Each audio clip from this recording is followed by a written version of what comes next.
We are now calling case number 25F12175.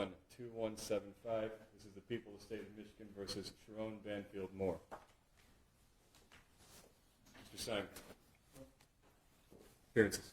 Thank you, Your Honor. Good afternoon. Katie Rizmersky, First Assistant Prosecutor for the Special Victims Unit for the people. And Your Honor, Joe Simon on behalf of Mr. Moore. That's the charges, sir. We waive formal reading of the complaint. Your Honor, stand mute to the charges. Formal reading having been waived, the plea of guilty will be entered on your client's behalf. Simon, make your bond argument now or reserve? Your Honor, I think the people want to make a presentation, and I'll go after that if that's okay. All right, Mr. Wisniewski. Your Honor, thank you very much. I appreciate that. Mr. Simon.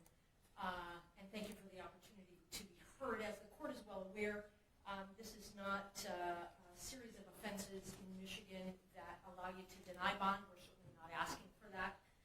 This is a felony of home invasion third degree, misdemeanor stalking, and misdemeanor entry without permission.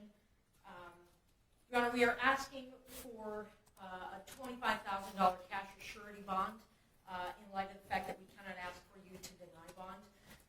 I get that he is a man of means, and so this is a bit of a nominal monetary ask, but quite frankly, it would be an ask that I would make for any defendant charged with these offenses before you. So what strikes me as perhaps more important in this scenario are conditions that I would like to ask for, because of course, as you know, Your Honor, you're tasked with trying to make sure that he reappears, but also the safety of the public and this victim in particular. So, Judge, in addition to an ask for a $25,000 cash or surety, we are asking, should he post that, should you impose that, we are asking that you order that he undergo a mental health evaluation. We are asking that you order him to submit to a GPS tether and that there be a no-go to this victim's residence or place of employment. Ask that you order that there be no contact with her whatsoever in any means, any fashion, direct or indirect, that there be no stalking behavior of any kind, that he be ordered to surrender any and all weapons, further that he be ordered to surrender his passport. Judge, the reason, Your Honor, the reason we make those requests is in light of the factual scenario that gives rise to these charges. My best understanding from a thorough review of the police report and as much body-worn camera as I've had an opportunity to review is that I understand that our victim broke up. They had an intimate relationship for a number of years, defendant and victim, that our victim broke up with this defendant on Monday morning early, that there continued to be defendant making numerous phone calls and sending numerous texts from that time moving forward that she did not answer, did not respond to, and did not want.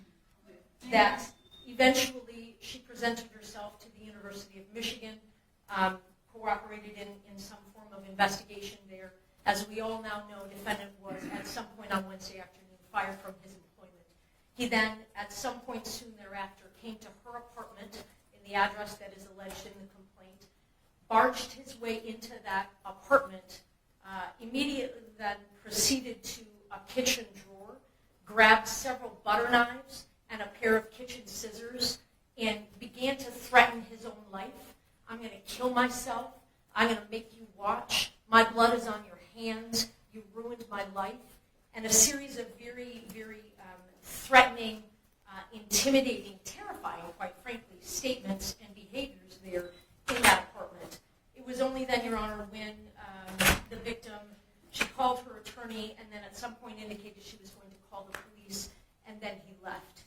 And so, Your Honor, while I understand that there isn't evidence to suggest that he directly threatened the victim with any of those implements that I've indicated, the totality of the behavior is highly threatening and highly intimidating.